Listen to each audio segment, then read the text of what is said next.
era para ser uma chamada rotineira. Um pequeno incêndio em uma estrutura no centro de Los Angeles.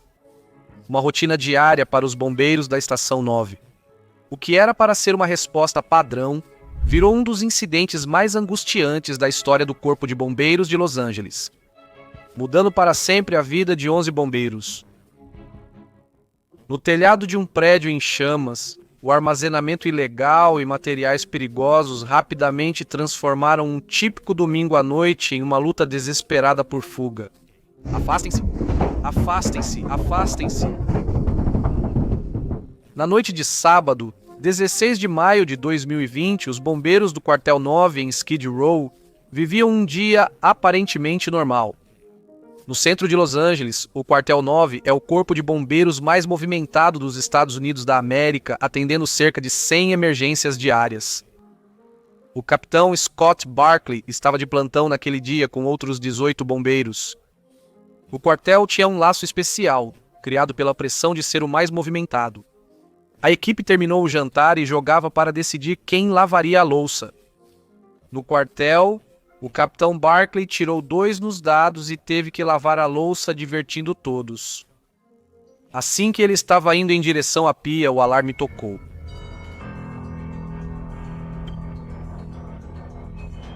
A equipe da Estação 9 se equipou e entrou nos caminhões. O Resgate 209 e outras equipes foram acionados para o local. As primeiras equipes de combate chegaram ao local 4 minutos após o chamado. O capitão Barkley e sua equipe avistaram fumaça leve a moderada, saindo de um prédio comercial de um andar, em um lugar que os moradores chamam de Rua Bong, um distrito cheio de lojas que vendem produtos para fumar, vidrarias e botijões de butano. Eles achavam que sabiam o que estava acontecendo e parecia ser uma chamada rotineira. Os bombeiros tiveram dificuldades ao tentar entrar no prédio pelas portas de aço de enrolar. A primeira porta que eles abriram revelou prateleiras de armazenamento lotadas até o teto, bloqueando a entrada. Tentamos encontrar uma entrada, mas será difícil. Agora há fumaça moderada saindo pela lateral. Eles abriram uma porta próxima e viram um corredor estreito com cerca de 1,5 metros. Estava tão apertado que precisaram passar um por vez. Enquanto alguns bombeiros entravam no prédio, o capitão Barkley levou uma equipe ao telhado para ventilar a fumaça. A equipe do telhado avaliou a situação e percebeu uma fumaça moderada quase branca, saindo em nuvens da parte de trás do prédio. Às 18h45, a equipe de cima, equipada com capacetes e equipamentos de segurança, iniciou a ventilação.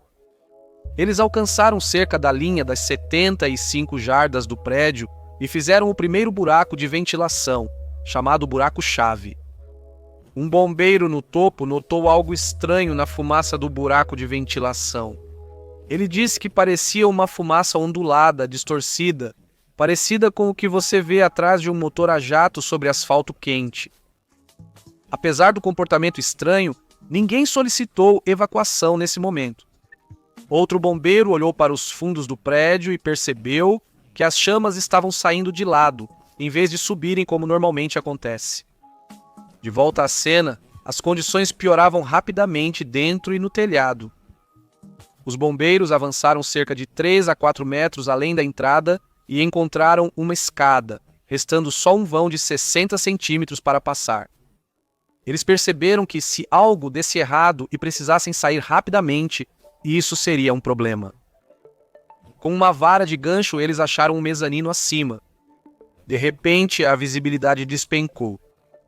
A fumaça passou de marrom e fria, pairando abaixo dos olhos, para totalmente preta, como se algo tivesse fechado uma porta atrás deles. Por volta das 6h57 da noite, eles começaram a ouvir um barulho de estrondo que alguns inicialmente pensaram ser apenas a equipe do telhado andando por ali. Então eles ouviram estalos que pareciam pequenos fogos de artifício chineses. Os estalos ficaram mais altos e mais frequentes nos próximos 30 a 60 segundos. Às 7 da noite, o prédio começou a vibrar e balançar. O capitão Barkley, ainda no telhado, disse que era como estar parado sob uma montanha russa passando sem parar por você. Lá dentro, o calor aumentou muito. Recua, recua! Recua, recua. Exposição no lado delta. Recue. Recua, recua para mim. Os estalos ficaram extremamente altos, sendo descritos como o som de um ônibus espacial ou de um trem de carga. Às 7h01 da noite, ocorreu uma explosão dentro do prédio. Uma grande bola de fogo atravessou a estrutura, envolvendo os bombeiros dentro e no telhado. Geraldine Cleveland viu claramente a explosão de seu apartamento a 3 quarteirões. Ela lembrou depois. Todos no prédio acharam que era uma bomba, parecia um cogumelo. A explosão foi tão forte que escureceu um caminhão de bombeiros do outro lado da rua e derreteu capacetes dos socorristas. O calor intenso atravessou os casacos e capuzes deles. O capitão Barclay e a equipe do telhado estavam se preparando para evacuar quando tudo brilhou de repente. Os que estavam dentro foram jogados ao chão de mãos e joelhos pela força e pelo calor. Os bombeiros dentro do prédio esbarraram na escada em seu caminho. Agora estava pior, pois ela estava presa em um ângulo de 45 graus, bloqueando totalmente a saída deles. Um membro da equipe, agachado, tentou movê-la no corredor, mas queimou gravemente as costas ao se levantar. No telhado, o capitão Barclay orientou sua equipe a alcançar a escada aérea colocada pelo caminhão de bombeiros e escapar. "Vamos embora", ele gritou, empurrando-os para a escada. O problema era que a escada estava pegando fogo. Alguns bombeiros se assustaram e tiveram dificuldade para agir. Outros, movidos pela adrenalina, correram e pularam na escada aérea. Ao descerem pela escada aérea, os bombeiros viram chamas saindo da frente do prédio logo abaixo deles. Eu olhei para mim mesmo e tudo estava completamente em chamas. Sabe, minhas mãos, meus braços, minha máscara facial, meu capacete. O capitão Barclay e sua equipe estavam enfrentando uma situação aterrorizante.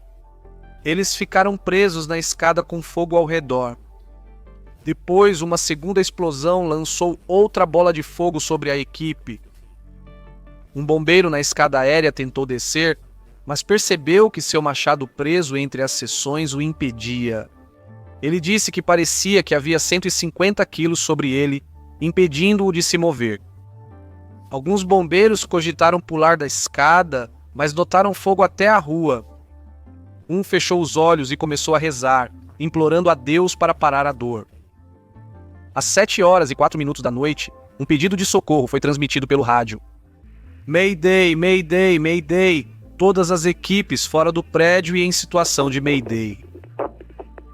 Os membros da equipe, que já haviam descido pela escada aérea, correram de volta para ajudar seus colegas presos. O capitão Barclay foi puxado tão forte pela escada aérea que seu equipamento se soltou. Outro bombeiro mencionou ter ficado pendurado de cabeça para baixo no caminhão depois que alguém agarrou seu pé para impedir que ele caísse. Dentro do prédio, os bombeiros estavam se arrastando uns sobre os outros, tentando sair. Alguns membros da Unidade 9 foram obrigados a subir nas prateleiras de armazenamento para escapar. A cena do lado de fora era caótica, com o pessoal ferido espalhado pelo chão. Estou rastejando na rua e tudo parece uma cidade fantasma, não há ninguém por perto. Por favor, alguém joga água em mim. Parece que minha cabeça está pegando fogo, meus braços estão pegando fogo. Scott Brennan, engenheiro do caminhão 9, pegou uma mangueira e molhou os colegas feridos. O calor intenso do incêndio foi tão forte que queimou as barracas de pessoas em situação de rua do outro lado da rua. Às 7h10 da noite, a situação era crítica. "Senhoras e senhores do caminhão 9, tenho 2 malditos bombeiros na frente da casa do Chuck." "Entendi." "Do incidente 9, tenho 6 bombeiros caídos no lado da saída frontal do prédio. Precisamos de ajuda. Ambulâncias já levam bombeiros feridos ao hospital." Às 20h08, o grande incêndio foi declarado extinto, 1h42 após ser relatado. Mais de 230 bombeiros do LAFD combateram o incêndio. Os investigadores começaram a examinar o local para identificar a causa do incêndio. Eles descobriram que era um negócio chamado Smoke Talks, um armazém que lidava com suprimentos para óleo de butano honey. Nas semanas seguintes, os investigadores fizeram mais de 60 entrevistas com bombeiros e examinaram os destroços do prédio incendiado. Eles determinaram que a explosão foi causada por cilindros de óxido nitroso e botijões de butano armazenados no prédio. A estrutura tinha 2 seções separadas por uma parede sem proteção contra fogo, facilitando a propagação do incêndio. A unidade A tinha materiais combustíveis comuns e a unidade B, muitos paletes de cilindros de óxido nitroso e botijões de butano. O óxido nitroso liberou gases a cerca de 41 graus Celsius, causando rápida oxidação, que ao se misturar com butano, provocou explosões. O prédio estreito agiu como bico para as chamas, intensificando o incêndio. Todos os 11 socorristas feridos foram levados para o centro médico LACUSC. No hospital, 3 estavam em estado crítico, porém estáveis, e 2 precisaram de ventilação mecânica. O capitão Barkley foi um dos gravemente feridos. Muitos dos bombeiros feridos, incluindo o capitão Barkley, tiveram que passar por várias cirurgias e enfrentaram longos períodos de recuperação. Um dos socorristas relatou já ter passado por 25 cirurgias, com mais ainda por vir. Bombeiros enfrentaram ferimentos físicos e transtorno de estresse pós-traumático após o incidente.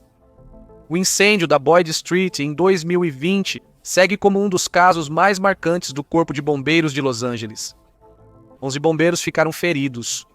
Felizmente, todos sobreviveram, mas muitos tiveram ferimentos que mudaram suas vidas. O capitão Barkley e equipe mostraram coragem extraordinária diante de uma situação que piorava rapidamente. O treinamento, o equipamento e a rapidez de raciocínio deles evitaram uma situação ainda mais trágica. O Corpo de Bombeiros de Los Angeles criou novas regras para o uso de máscaras faciais e suprimento de ar, pois esses equipamentos possivelmente salvaram vidas no incêndio da Rua Boyd. Para testemunhas como Geraldine Cleveland, o incidente revelou raramente os perigos enfrentados pelos bombeiros. Do seu ponto de vista no telhado, ela viu em primeira mão como uma chamada rotineira pode rapidamente se transformar em uma emergência que ameaça a vida.